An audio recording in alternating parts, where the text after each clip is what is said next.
Bom dia, pessoal. Então, tenho a honra hoje de apresentar o Dr. Carlos Eduardo Paiva, oncologista clínico com área de atuação em medicina paliativa, mestrado, doutorado e pós-doutorado pela Faculdade de Medicina de Botucatu, coordenador do programa de pós-graduação em oncologia do Hospital de Amor de Barretos e editor da seção da revista Câncer Control. Ele vai falar para a gente sobre prognóstico em pacientes com câncer avançado, predição, comunicação e as lacunas da ciência. Muito obrigada por ter aceito o nosso convite, Carlos. Muito bem, obrigado pelo convite. Deixa eu me localizar aqui na apresentação aqui. Muito bem, então eu só gostaria de agradecer o convite da Carla e de vocês para falar de um assunto que eu gosto muito e que eu tenho pesquisado nos últimos tempos, que é sobre avaliação prognóstica em pacientes com câncer avançado. Aqui na minha tela inicial, eu gostaria só de apresentar que eu atuo no Hospital de Amor, né, o antigo Hospital de Câncer de Barretos, dentro do Instituto de Ensino e Pesquisa. O meu grupo de pesquisa, que a gente apelidou ele carinhosamente de GPCOL, é o grupo que a gente faz a maior parte das pesquisas, e lembrando que nós somos um centro acreditado pela ESMO de cuidados integrados em oncologia e cuidados paliativos.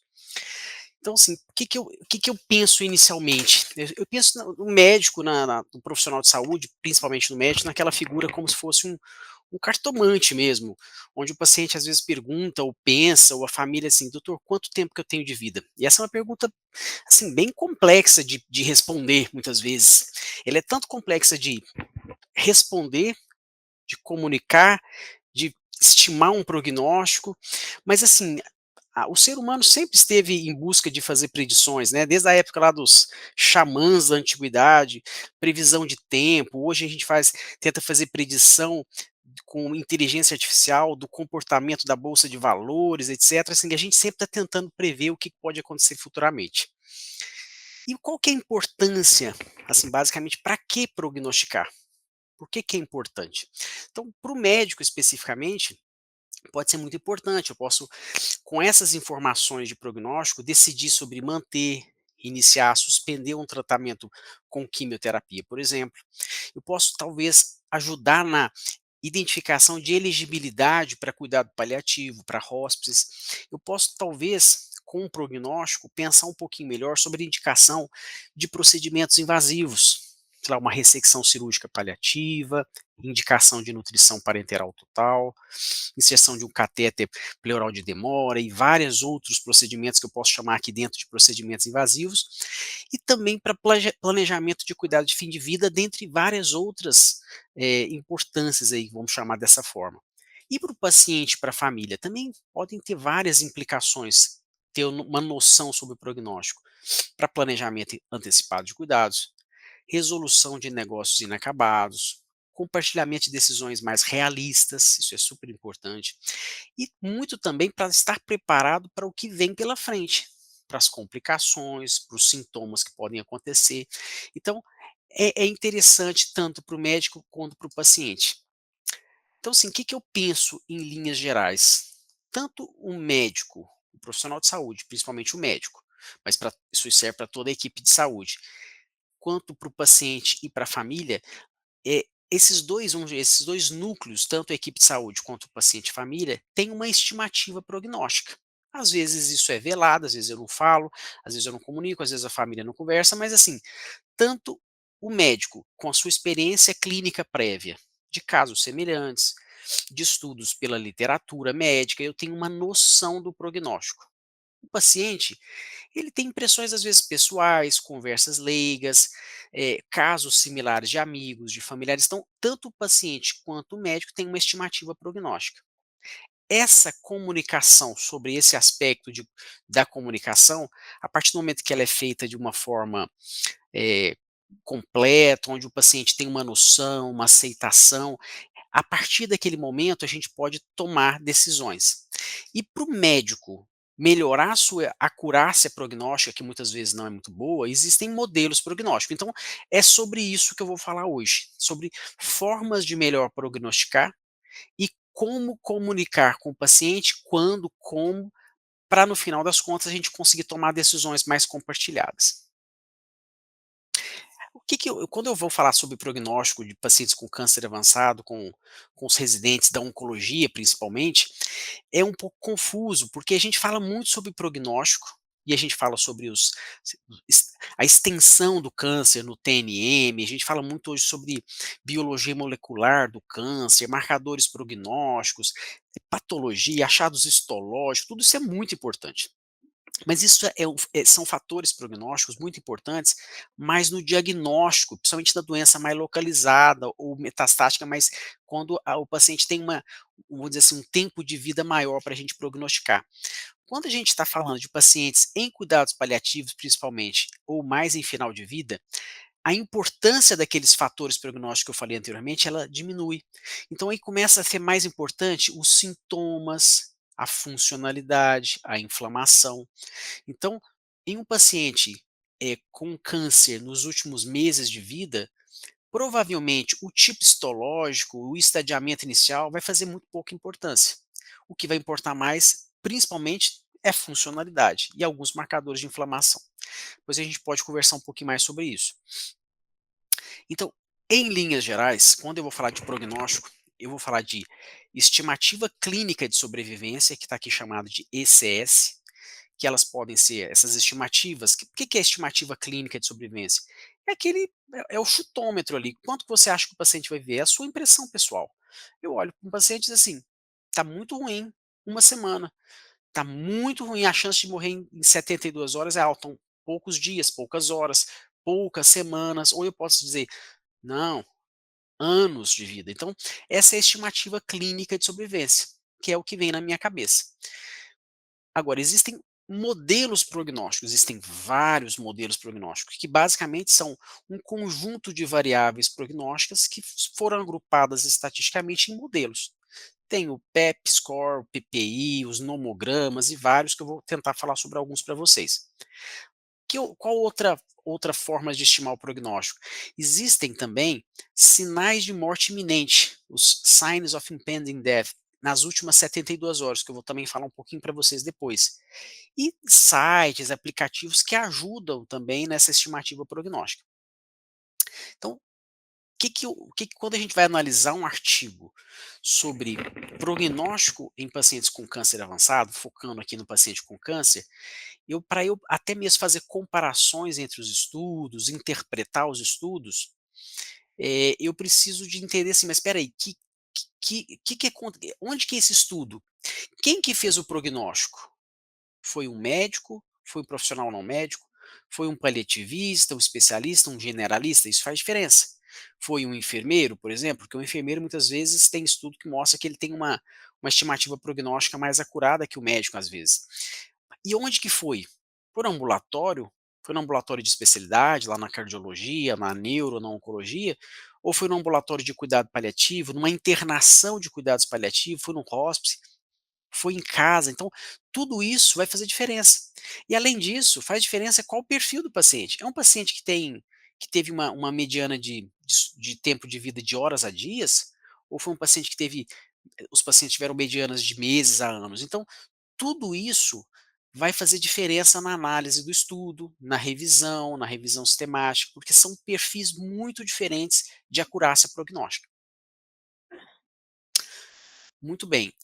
Quando eu falei para você sobre estimativa clínica de sobrevivência, que é aquele chutômetro, né, assim, quanto que eu acho que o paciente tem de vida.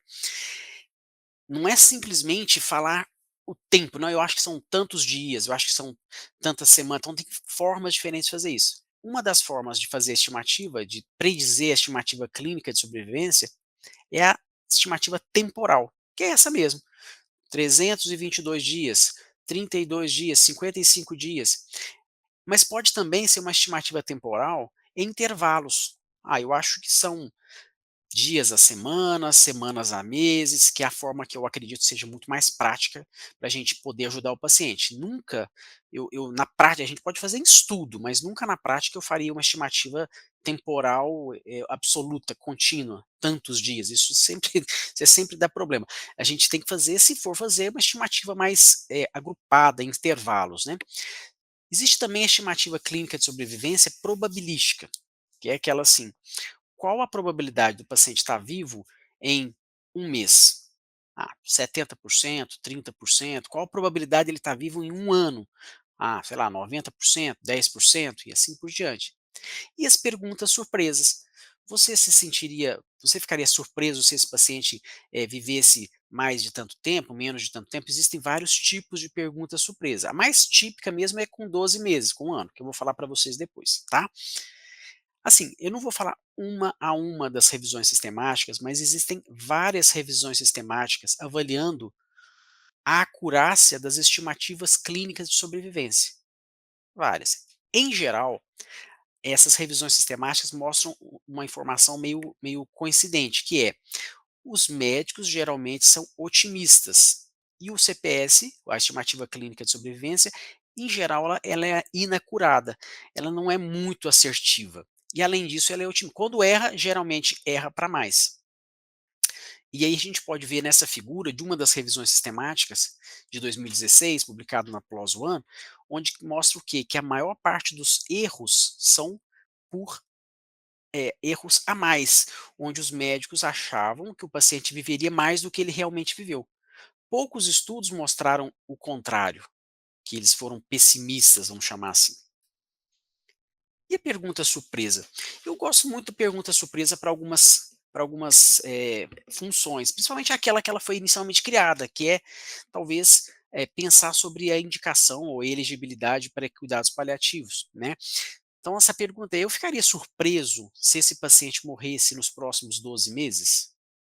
Não. Então é um teste positivo. Quer dizer, eu não ficaria surpreso se ele morresse nos próximos 12 meses. Então, provavelmente é um paciente com prognóstico ruim. Agora, se eu disser sim, eu ficaria surpreso. É estranho ele morrer nos próximos 12 meses. Então, um teste negativo.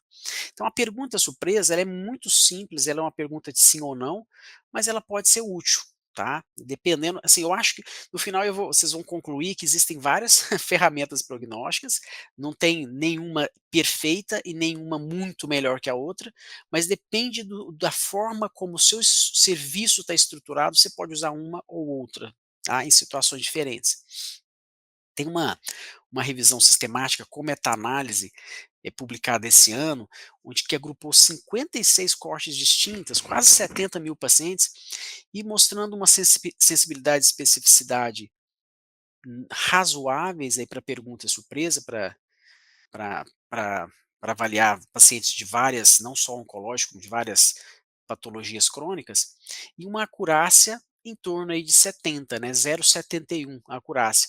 Um estudo com muita heterogeneidade, muitas cortes diferentes, mas assim, mostrando que a pergunta surpresa, ela é razoavelmente acurada, ela pode ser útil, mas não é a melhor das ferramentas prognósticas. Assim, pelo menos a gente conclui dessa forma. O que nós fizemos aqui há um tempo atrás no Hospital de Barretos? Um estudo simples, mas que trouxe resultados interessantes para a gente.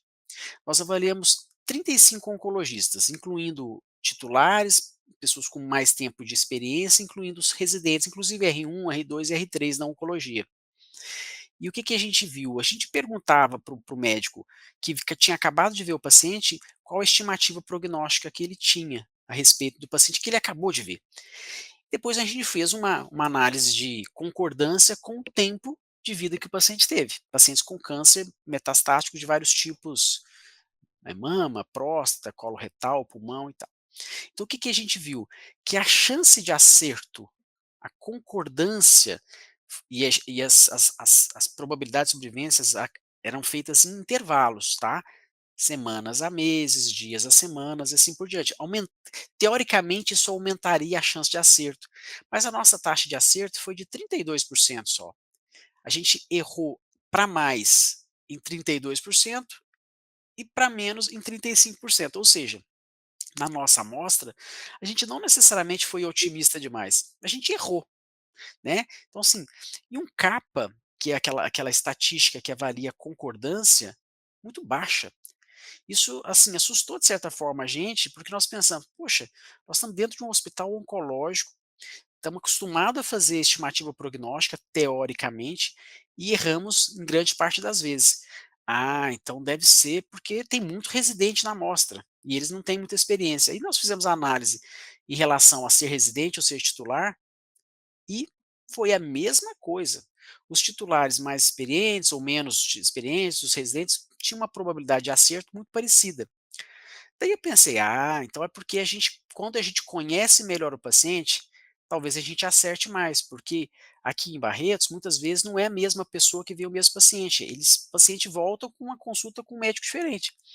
Então a gente dividiu em 2 populações, aquelas onde quem estimou o prognóstico já tinha visto o paciente outras vezes, e naquela que ele não tinha visto. Não fez a mínima diferença também. Eu não estou mostrando todas essas informações, mas, assim, mostrou que simplesmente usar as estimativas clínicas prognósticas talvez não seja suficiente. E vamos pensar aqui, vamos fazer um exercício.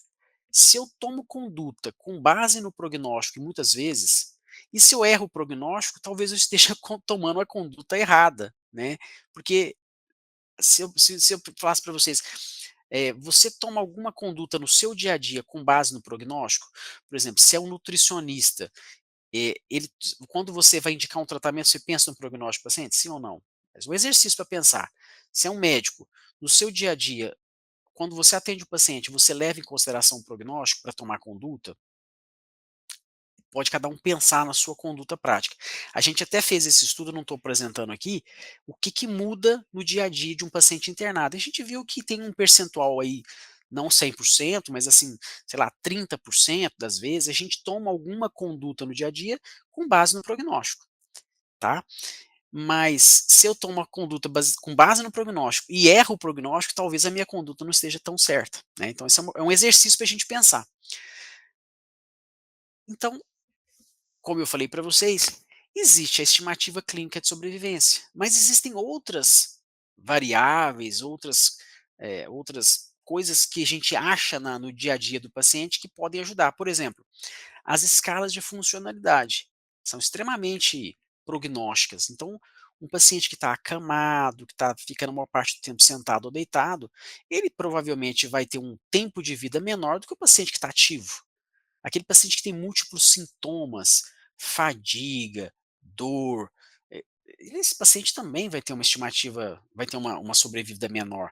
Muitos aspectos nutricionais que levam à perda de peso, caquexia, sarcopenia, tudo são também prognósticos e vários testes laboratoriais também.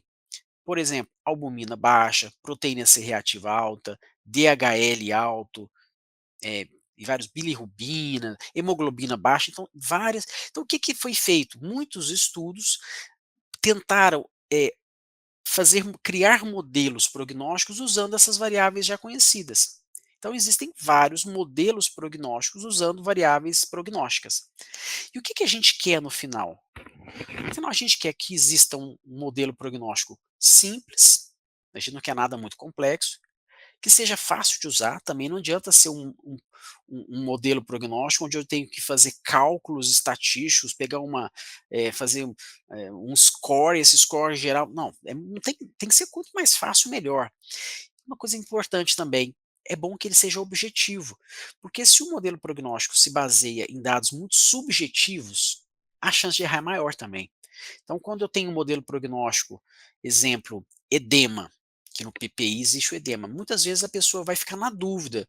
Será que esse aqui é um edema relevante? Não é um edema relevante? Será que esse edema foi só agora à tarde, ele perimareolar vai contar? Então, assim, e estou dando exemplo de edema, mas existem várias outras variáveis aí que podem ser subjetivas.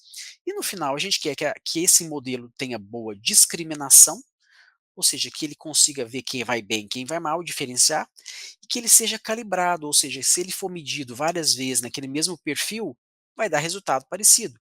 Então ele tem que ser confiável, tem que discriminar a população e ser calibrado. Uma ferramenta prognóstica já bem conhecida, vou chamar aqui antiga, é o PAP, PEP, né, o PEP Score. O que, que ele utiliza? Eu gosto muito do PEP Score. Ele utiliza se o paciente tem ou não dispneia, isso gera um ponto. Se ele tem ou não anorexia, se o KPS é menor ou igual a 20, que dá uma pontuação, e ele inclui a estimativa clínica de sobrevivência. Então, ele coloca uma variável aqui também subjetiva e duas variáveis muito objetivas, que é o valor de leucócito e o valor de linfócitos. Isso ele divide ele cria scores, ele assim, classicamente ele divide em grupos, né, grupo A, grupo B e grupo C, e eles têm estimativas de sobrevivência diferentes. As curvas são bem diferentes, grupo A, B e C. Nós já fizemos há um tempo atrás um estudo onde a gente comparou o PEP score com e sem a estimativa clínica de sobrevivência. E a gente acha que o PEP score é melhor sem a estimativa clínica de sobrevivência. Ela atrapalha um pouco o PEP score. Mas isso não está muito bem definido, a gente acha isso. O PPI, desculpa, qual que é a desvantagem do PEP score? A desvantagem dele é ter que coletar sangue, basicamente é essa. Ele é uma ferramenta muito útil, mas tem que coletar sangue. Qual é a vantagem, por outro lado, do PPI, né, do Palliative Prognostic Index, lá dos japoneses, lá originalmente, Dr. Morita? Qual que é a vantagem dele? Não precisa de coletar sangue. Então, você vai usar uma ferramenta funcional, uma avaliação do PPS, que é muito utilizado. Você vai ver a ingestão oral, se tem edema, se tem dispneia em repouso e se tem delírio. Então, o PPI é muito útil, muito prático. Assim, talvez seja a ferramenta prognóstica mais utilizada na prática do cuidado paliativo. E é muito boa. Não é tão acurada, mas é uma ferramenta fácil de usar, fácil de analisar. O que eu acho de problema dela é que ela tem alguns itens ali que são um pouco subjetivos, né? Então, isso talvez por isso gere um pouco às vezes, baixa acurácia em alguns estudos. Que nós fizemos aqui em Barretos há uns anos atrás? A gente percebeu que tinha uma carência de ferramenta prognóstica para paciente com câncer mais precoce, câncer metastático, avançado, precocemente. E quando a doutora Jennifer Temer publicou o estudo sobre a inclusão precoce dos cuidados paliativos, lá em 2010, a publicação, foi dada uma importância cada vez maior à integração precoce do cuidado paliativo. E aí a gente pensava, poxa vida, mas as ferramentas prognósticas que existem são usadas em pacientes muito mais próximo do fim de vida, e principalmente em pacientes que estavam internados. O PPI, o PEP, scores, outras, eram feitas para pacientes mais internados. Então a gente criou uma ferramenta prognóstica com base em uma amostra de pacientes aqui do hospital, um estudo longitudinal prospectivo, dividido em duas coortes de teste, validação, etc, etc. E a gente chegou nesse modelo prognóstico, que é um modelo interessante. A gente avaliava sexo, se tem metástase à distância ou não, o KPS, os leucócitos totais e albumina, e calculava, como um nomograma, as pontuações e somava as pontuações. Então, por exemplo, nesse caso específico aqui, foi 160, a gente vinha aqui pelo total points aqui de 160 e traçava uma linha e via a estimativa prognóstica em 30 dias, 90 e 180 dias. Aqui nesse caso, em 180 dias a chance de viver era 9%, em 30 dias 85%. Quando a gente fez esse nomograma, eu fiquei super feliz, falei: "Nossa, que interessante, vou usar na prática, vou usar no dia a dia para me ajudar nas condutas", principalmente dos pacientes ambulatoriais mesmo, né. Aí eu digo para vocês, se eu usei ele umas 5 vezes na minha prática, foi muito, porque quando eu comecei a usar na primeira, segunda, terceira vez, eu já vi que eu tinha que ter uma régua, que eu tinha que usar às vezes a tela do computador ou ter a folhinha impressa para calcular. Não é automático para somar, porque eu tenho que ficar fazendo cálculo de cabeça ou anotar, pegar uma calculadorinha às vezes, e quando você traça a reta, ela não chega exatamente no valor, fica meio aproximado ali, 68, 67. Então eu vou dizer para vocês que é muito interessante o tomograma, mas na prática não foi muito usado, pelo menos por mim. Que a gente fez? A gente falou: "Ah, não, tem que fazer alguma coisa que seja mais útil", porque o nomograma ele é acurado adequadamente, é acurado, assim, a acurácia dele é boa, calibrado e tal, mas vamos tentar fazer ele virar um aplicativo, talvez? Então nós fizemos o quê? Eu não estou contando toda a história aqui, mas foi a tese de doutorado de um aluno. Nós melhoramos ele, fizemos uma forma de tirar o KPS e colocar o ECOG, que o ECOG é mais utilizado na prática oncológica. Nós também melhoramos essa variável de metástases à distância, determinamos quais tipos de metástase. Nós fizemos uma curadoria das variáveis, fizemos uma reanálise e criamos um modelo que tem um modelo clínico e um modelo com laboratório. E a gente incluiu esse num aplicativo chamado Aprog. Então, só para vocês terem uma noção assim, de uma auxílio prático. E eu uso bastante, aí é o contrário do nomograma, o Aprog eu uso muito no meu dia a dia. Então, exemplo, uma paciente com 68 anos, com câncer de mama, um subtipo triplo negativo, com metástases no início para ossos e fígado. que fez uma primeira linha de tratamento aí no contexto do SUS, que não tem imunoterapia, nem tinha nesse momento, fez quimioterapia, teve uma progressão de doença depois de 8 ciclos no fígado local, fez uma segunda linha com antraciclinas aí com FAC, teve só doença estável, ficou 3 meses de follow-up, assim, sabendo que tinha doença, mas para ter vamos dizer assim, um descanso aí da quimioterapia, progrediu no fígado, no osso e no pulmão, e numa terceira linha recebeu capecitabina por 4 ciclos quando teve progressão. A paciente tinha um PS2, tinha perdido 5% a perda de peso do seu corpo, do seu peso corporal, estava usando um opioide, tinha essa leucócito de 12.350 e uma albumina um pouco mais baixo de 3. Essa paciente ela focava muito na cura religiosa, como é bastante comum, ela acreditava que seria curada mesmo tendo metástase, estava numa terceira linha, estava em decisão se iria ou não para uma quarta linha. A paciente demandava mais tratamento, a família estava ali tentando ajudar, mas tinha pouca, condição de definir. Por quê? Porque na verdade a paciente talvez até entendesse que não era curada, mas estava com aquele pensamento assim, às vezes que a gente pode pensar que é um pouco irracional, tem uma linha de raciocínio para isso, mas nesse momento, o APROG ajuda para uma decisão compartilhada, porque às vezes é difícil você dar a sua opinião para o paciente ou para a família. Eles podem pensar assim: ah, esse médico não está querendo me tratar, esse médico, sei lá, não tem o remédio. Não, eu não tô. Aí você vai dizer: eu não estou falando isso, eu vou te mostrar dados estatísticos, dados que a literatura mostra. Aí a gente coloca as variáveis, se tem presença de doença loco-regional ou não, o ECOG, se está fazendo ou não o tratamento, coloca leucócito e albumina, onde a paciente ou o paciente tem metástase, e aí o que é legal, no final ele dá uma probabilidade de estar vivo em 30, 90 e 180 dias. E o que eu acho mais interessante da prog, ele dá um cenário típico, assim, em dias, qual que é o tempo de vida típico para essa paciente. No melhor cenário possível, ou seja, nossa, deu tudo certo, foi melhor que eu imaginava, e no pior cenário possível. Aqui não dá para enxergar tão bem a imagem, acredito eu, mas assim, vocês depois podem até explorar. O APROG ele é disponível gratuitamente para baixar aplicativo, né, me chama Play Store, na iOS também. Assim, e o que, que é legal? Ele me ajuda, porque às vezes com esse resultado eu mostro para o paciente, às vezes, muitas vezes eu não mostro nem para o paciente, muitas vezes eu mostro para o familiar para me ajudar a decidir. E aí, com isso em mão, o paciente fala assim: nossa, mas eu não imaginava isso, então quer dizer que eu tenho só 27% de estar vivo em 3 meses? Nossa, então eu tenho que pensar um pouco melhor sobre essa quimioterapia. Talvez não, talvez fosse melhor eu focar em outras coisas, eu ir mais para casa, eu fazer, ou o contrário.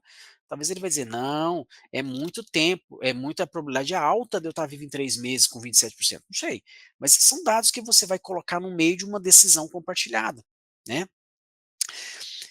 Muito bem, tem outra ferramenta, chamo aqui de ferramenta prognóstica, que eu gosto bastante, porque eu acho ela muito objetiva, que é o MGPS, que é o Glasgow Prognostic Score. E o que, que ela usa? Duas coisas somente: valor de albumina e valor de proteína C reativa. Primeiro você vê a proteína C reativa. Ela é maior ou menor que 10 miligramas por litro? No nosso caso, a gente usa miligrama por decilitro, então seria 1. Ela é maior ou menor que 1? Depois, a albumina é maior ou menor que 3,5? Se o paciente tem uma proteína C reativa alta e uma albumina baixa, o prognóstico do paciente é ruim. O MGPS, ele é prognóstico em assim, todas as populações que você imaginar já foi testado. Paciente em adjuvância, paciente pós-operatório, paciente em cuidados paliativos, paciente em quimioterapia, porque é um marcador de inflamação. Então, ele é prognóstico. Esse aqui é um dado, uma figura exemplificando umas curvas de sobrevivência de pacientes aqui do Hospital de Câncer de Barretos. Então, assim, foi uma. Para a gente, eu sei que o paciente ambulatorial, que está numa fase assim, no último ano de vida, se o MGPS é zero, ele tem uma estimativa para a gente aqui em torno de 6 meses de sobrevivência. Se o MGPS é 2, 1 mês. Se o MGPS é 1, em torno de 3 meses. Então, isso me ajuda a ter uma noção do prognóstico do paciente. E aí a gente pensou: mas e se eu acrescentar a funcionalidade ao MGPS? Como o MGPS vê só inflamação, será que se eu acrescentar a funcionalidade melhora a acurácia? Parece que sim.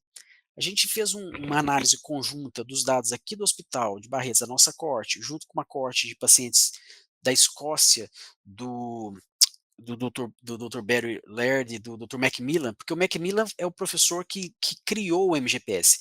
Então a gente, trocando uma ideia, a gente achou que seria interessante fazer uma análise combinada de duas coortes diferentes, e o que que a gente percebeu? Aqui nessa tabela aqui embaixo vocês vão entender. Quando a gente usa só o MGPS, ó, MGPS 0, nessa população aqui, tumores gastrointestinais, 84% de sobrevivência em 3 meses. O MGPS 1, 68%. O MGPS 2, 65%. Quando a gente acrescentava o ECOG, mudava, eles são sinérgicos ali. Então, imagina um paciente com MGPS 0, era 84% de tempo de sobrevida, de chance de estar vivo em 3 meses. Quando é um ECOG 01, é 93, mas se é um ECOG 3, já é 65. Então, o uso combinado do GPS, MGPS, junto com o ECOG, ele consegue destrinchar e classificar melhor o prognóstico dos pacientes. Eu acredito que o ECOG-PS mais o MGPS seja como se fosse a gente poderia pensar quase que como um TNM. Paciente com câncer avançado, qual é o MGPS, qual é o ECOG? Isso já ajuda a gente ter uma estimativa prognóstica. Eu não posso falar de prognóstico sem falar dos sinais de morte iminente. E tem um estudo que eu acho assim clássico nesse aspecto, foi publicado há 10 anos, que é o iPod Study. Na época, foi avaliado frequência, o início, a acurácia de morte em 3 dias, em pacientes com câncer avançado internados. Foi um estudo super complexo, foram vistos 62 sinais físicos, todo dia médico e enfermeiro avaliava, foi um estudo que não era um estudo randomizado, mas foi mais complicado do que um estudo randomizado. Foram avaliados 357 pacientes, e 15 desses sinais físicos foram escolhidos, porque foram mais acurados para predizer morte iminente. Então essa é a tabela principal desse estudo, e aí a gente pode ver o quê? Que cada variável tinha uma sensibilidade, uma especificidade, um valor preditivo negativo e positivo. O valor preditivo positivo é aquele assim, se eu identifico a variável, qual a chance de ter o desfecho, ou seja, morte em 72 horas. Então eu quero que a variável tenha um valor preditivo positivo alto. Quanto mais alto, melhor na minha conduta. O que a gente percebeu foi que várias variáveis, vamos chamar assim, prognósticas aqui, elas tinham muita sensibilidade. Então, um exemplo, PPS menor que 20%. Muitos pacientes, ó, a maior parte deles tinha PPS menor que 20% quando eles morriam em 72 horas. Mas parece uma coisa um pouco óbvia, né? Porque esse é o caminho do paciente, ele vai ficando cada vez mais debilitado, acamado e vai morrer. Mas é uma ferramenta, o PPS não ajudou menos, não ajudou muito, né. O valor preditivo positivo dele era de 3,5 somente. Agora, por exemplo, disfagia para líquidos, ajudou? Ajudou, mas não tanto. O que que a gente buscou aqui? A gente busca as variáveis que têm uma especificidade alta e um valor preditivo alto, positivo. Então, por exemplo, olha essa variável aqui, ó, respiração de Chine-Stokes. A sensibilidade foi de 14,1, ou seja, nem todo paciente que morre tem a respiração de Chine-Stokes, mas a especificidade quando ela acontece é alta, ó, 98,5%, e quando ela acontece, o valor preditivo positivo é 12,4. Quando tem ausência de pulso radial, 15,6. Então, existem algumas variáveis que são muito importantes. E aí tem esse nomograma de Fagan, ou de Fagan aqui, né, que eu acho que talvez os estatísticos conseguem entender muito bem ele, onde isso que serve para várias coisas, não é só para isso que eu estou falando para vocês. Sempre quando eu tenho uma probabilidade pré-teste, uma um likelihood, uma chance, um valor preditivo positivo ou negativo, eu consigo recalibrar o meu prognóstico. Então, imagino que uma unidade de cuidados paliativos, que em geral todo paciente que interna, por exemplo, aqui em Barretos, internou, tem 40% de chance de óbito. Então, se eu partir desse pré-teste, que o paciente internou, tem 40% de chance de óbito, se eu tenho uma variável que tem um valor preditivo positivo de 20, provavelmente vai chegar a quase 95% a chance desse paciente morrer em 72 horas. Se o valor preditivo positivo é 0, por exemplo, não vai ajudar quase em nada, ele vai continuar 40%, tá? Vai chegar no 40%. Então, essa aqui é uma forma Claro, você não vai fazer isso no dia a dia, porque é meio confuso, mas o raciocínio é esse: eu tenho uma probabilidade pré-teste, eu tenho um valor preditivo positivo ou negativo, e o que que isso muda na minha probabilidade de ocorrência. Então esse é o raciocínio. Eh, existe nesse aquele estudo que eu mostrei para vocês, teve uma variação dele, uma complementação, onde era avaliado o PPS e a queda do suco nasolabial. Aqui é a figura até do doutor Brueira dando um exemplo, ó, você percebe aqui em cima, quando ele não tem queda e quando ele tem uma queda do suco nasolabial. Então um paciente que tem um PPS menor ou igual a 20%, com queda do suco nasolabial, a chance de mortalidade dele em 3 dias é 94%. Se ele tem um PPS menor que 20, mas não tem a queda do suco nasolabial, 42%. Isso aqui é uma árvore de decisão, né? Ele fez uma árvore de decisão e eu acho potencialmente útil. Nesse momento, eu queria mostrar para vocês o predictsurvival.com. Alguém aqui conhece esse? É só falar para eu saber se alguém já viu falar do Predict Survival, uma ferramenta prognóstica na internet. Alguém conhece? Vou tentar mostrar para vocês. Deixa eu ver como é que está o meu tempo aqui. Eu acho. Eu vou passar adiante, depois eu volto nela se sobrar tempo, tá? Mas assim, eu sugiro fortemente que vocês entrem no predictsurvive.com, porque é uma forma super prática de você estimar um prognóstico. E o que que eles, foi o Dr. David Hui, um colega acho que da Europa, e eles fizeram o quê? Eles agruparam as variáveis e você coloca a variável que você tem e ele automaticamente te calcula um prognóstico e como que você comunica para o paciente. E tem também aqui nessa ferramenta a forma de fazer o prognóstico de sinais de morte iminente. É muito, muito legal. Então, em linhas gerais, eu tenho vários modelos prognósticos. Alguns são usados para paciente nas últimas semanas de vida, principalmente o PPI, o PAP, o PPS, o OPS, que eu não falei para vocês, nem o PIPS, que eu não tenho tempo para isso. Tem os sinais de morte iminente, que estão lá naqueles pacientes de últimas 72 horas. E tem as ferramentas prognósticas que você vai usar quando você tem vários meses de vida. O aprognóstico e o prognóstico do nomograma, o MGPS, o Pronopol, que eu adoro o Pronopol, mas assim, são várias ferramentas, umas criadas e validadas para um tipo de população ou outra. E também tem as estimativas clínicas de sobrevivência, entre elas eu estou chamando a atenção aqui das perguntas surpresa. Mas aí uma pergunta, eu devo comunicar o prognóstico? Então, 70 a 90% dos pacientes com câncer avançado, eles querem uma comunicação aberta e honesta. Um estudo de 2015, já faz um tempo, um estudo clássico, mostrou que 71% dos pacientes com câncer avançado queriam saber sua expectativa de vida, mas quando eles eram questionados, 18% se lembravam de receber informação prognóstica, ou seja, eles queriam saber, mas não recebiam ou não se lembravam. Quando a gente está falando de adulto jovem com câncer, adolescente, adulto jovem, 83% acha extremamente ou muito importante saber a chance de cura, mas 10% acha extremamente ou muito perturbador saber a chance de cura. Então, a gente pode olhar tanto para um lado quanto para o outro. Eu posso pensar assim, 90% quer receber informação do prognóstico honesta e aberta, porém eu posso olhar para o outro lado, 10% não querem saber. Esses 10% que não querem saber um percentual que a gente precisa de ter noção. Eu preciso saber se a pessoa quer saber o prognóstico dela antes de falar, né, para não fazer estrago. Então, os pacientes e os cuidadores familiares, quanto que eles sabem do prognóstico? Em geral, eles têm uma compreensão limitada do prognóstico e, assim como os médicos, em geral, eles são otimistas e até mais otimistas que o médico, muitas vezes.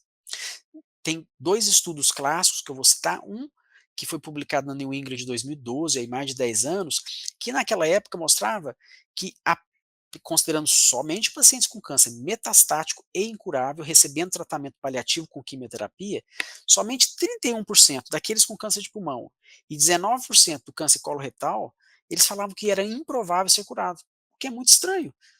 Nossa, a gente pensa, porque a nossa população brasileira, nós somos muito paternalistas e tal. Não, mas isso aqui é dado norte-americano, né?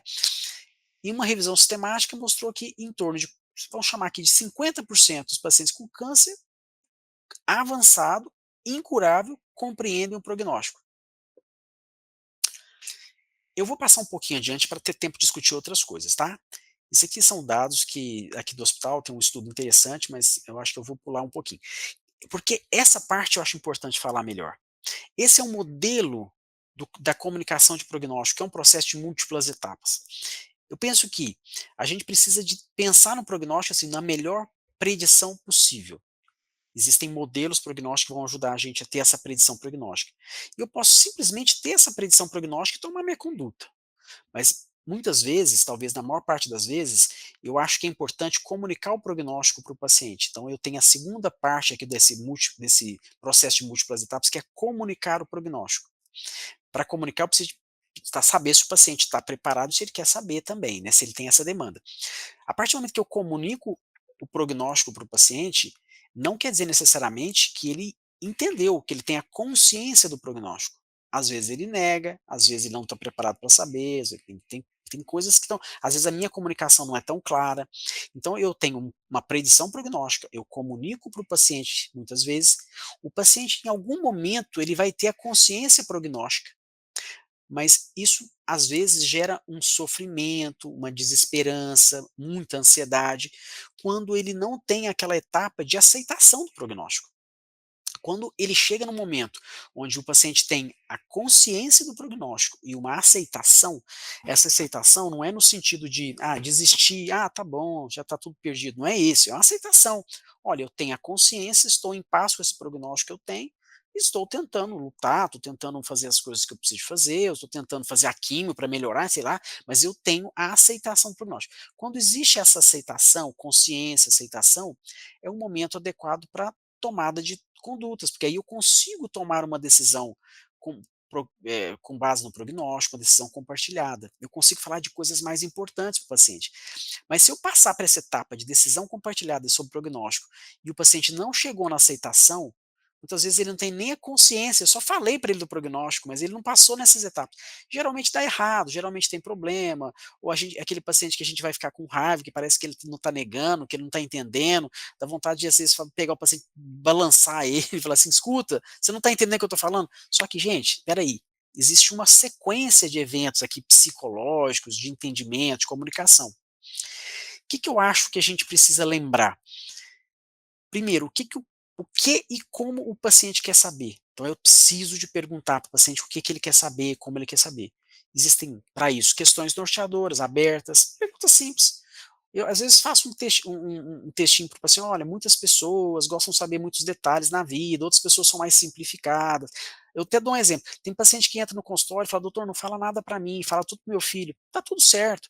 Tem paciente que entra e fala, olha, eu quero saber todos os detalhes, eu quero saber por alto. Aí eu pergunto, como você é? Então eu faço essa introdução e aí o paciente entende, fala, eu quero saber tudo, não quero saber, isso me deixa muito triste, fala com o meu familiar. Então ele já me deu a abertura ou não, e já me determinou como é que ele quer que seja conduzido isso. Quando eu vou falar informação, eu tenho que ser o mais claro possível nela, evitar termos médicos, medianas, tempos específicos, assim, tem que ser simples, semanas, meses a anos, ver se essa informação realmente é relevante para o paciente, e falar a verdade, mas assim, sempre é possível manter um espaço para esperança, né? Essa é a nossa arte. Quem trabalha com cuidado paliativo sabe muito bem isso que eu estou falando, né. Às vezes a esperança não é cura, tem várias outras esperanças dentro do que eu vou falar, né.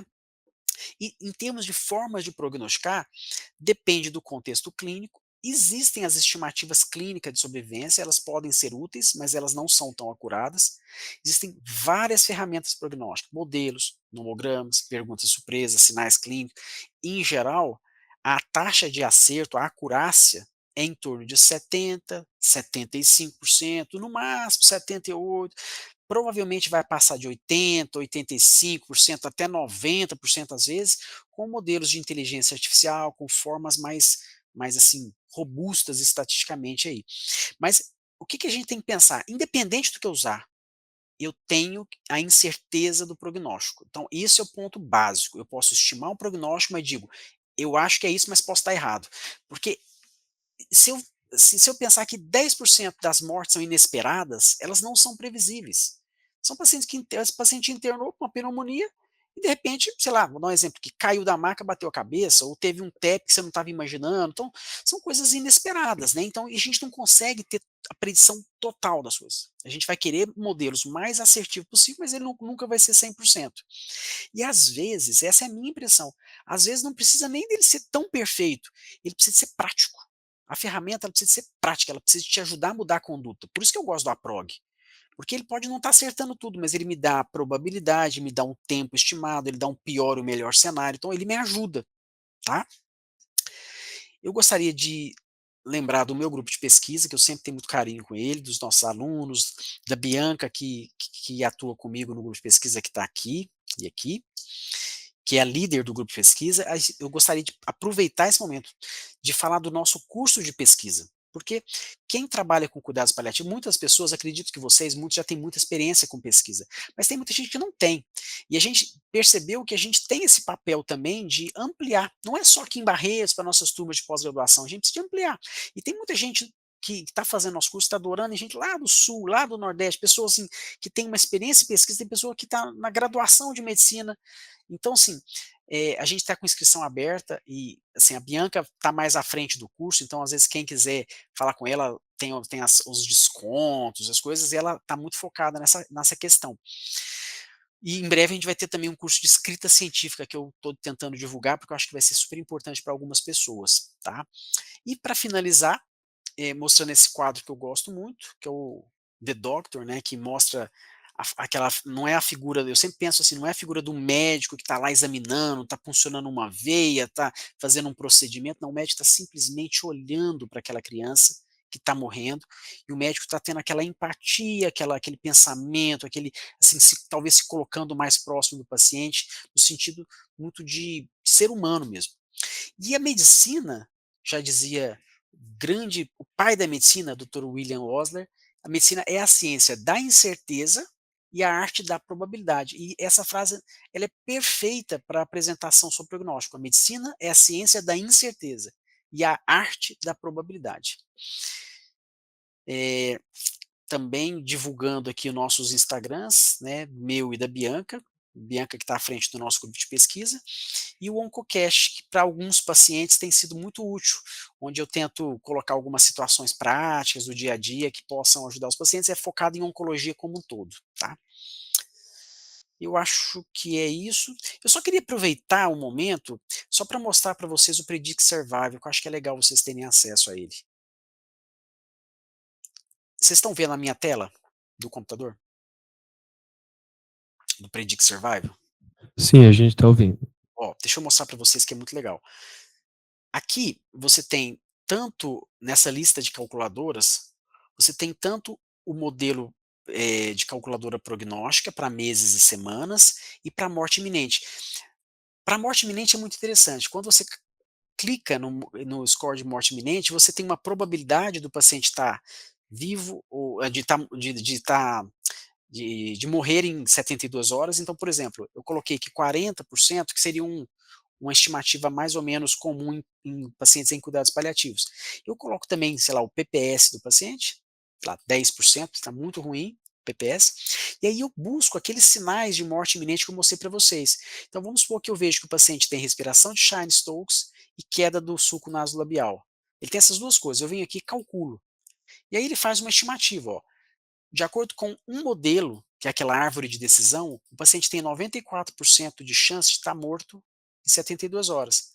E de acordo com outro modelo de probabilidade, 98,5%. Então isso pode ajudar. Então se eu tiro um clique e ele tem só a queda do sulco nasolabial, já muda a estimativa prognóstica. Mas se ele também tem uma oligúria, e venho aqui e calculo, também. Então, essa ferramenta é muito útil para pacientes internados e onde eu quero estimar o prognóstico para tomar conduta. Muito bem, eu só queria agradecer a oportunidade, eu estou tentando só parar de compartilhar aqui. Onde está? Aqui. Carlos, tá me ouvindo? Estou te ouvindo. Muito obrigada pela sua excelente apresentação. Infelizmente, né, não teremos tempo adicional, por conta que já estouramos, né, o horário, mas já fica o convite para uma próxima oportunidade você estar conosco novamente, virtualmente, quem sabe um dia presencialmente. Já aproveito para falar que todo ano a gente faz a Semana de Cuidados Paliativos, no final de outubro. Quem sabe na próxima edição também você consiga estar presente com a gente. Muito Perfeito. obrigada a todos também que estão aqui, e damos por encerrada a reunião. Pode falar, Carlos. Se você quiser porque eu vi que a Marina levantou a mão, se você quiser ir uns 5 minutinhos, assim, eu acho que eu consigo, porque eu me organizo aqui. Porque às vezes eu vi que a Marina levantou a mão, talvez ela queira perguntar alguma coisa. Marina, você quer falar? Já está online, Luciano. Vamos ver se ela consegue.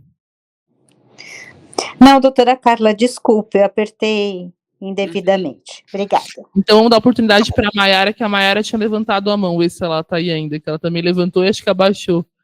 Eu só fiquei um pouquinho preocupada por causa do horário do nosso palestrante, né? Eu tinha te falado isso mesmo, com certeza. Mas assim, se alguém quiser perguntar. Então, pela Luciana, já que a Maiara vai, Luciana. Carlos, eu queria te perguntar, do estudo que vocês fizeram com o aplicativo, o APROG, qual a acurácia de usar essa metodologia? A acurácia do APROG, em geral, é em torno de 70%, 73%, 75%, depende da população. A gente fez algumas análises posteriores. Ou seja, o que eu consigo te dizer? Ele não é melhor que os outros. Ele é mais ou menos igual aos outros. A maior parte dessas ferramentas prognósticas, elas são mais ou menos parecidas. Eu acredito que não tenha hoje uma ferramenta que seja significativamente melhor do que as outras. Eu acho que existem ferramentas que são úteis, mais úteis ou menos úteis para a sua rotina. Entendeu? Então, o APROG, ele acerta muito, ele acerta 70%, 75% das vezes, mas tem talvez o PEP score pode ser que se acerte 78%, pode ser. Então, sim, são muito parecidas. Eu acho que vai mudar a assertiva prognóstica com novas metodologias, como eu falei, de inteligência artificial. Mas o que eu acho bom do APROG é o resultado, porque ele consegue mudar a minha conduta, da forma como ele passa o prognóstico, entendeu? Obrigada. E qual que é a dificuldade do APROG? Porque ele foi criado em pacientes ambulatoriais, então ele não é adequado para paciente que está internado. Aí, para paciente internado, eu teria que usar uma outra forma de avaliar prognóstico. Então tá bom, Carlos. Muito obrigada mais uma vez. Obrigada a todos. Damos por encerrada a reunião. Tá joia. Um abraço a todos. Muito obrigado, tá?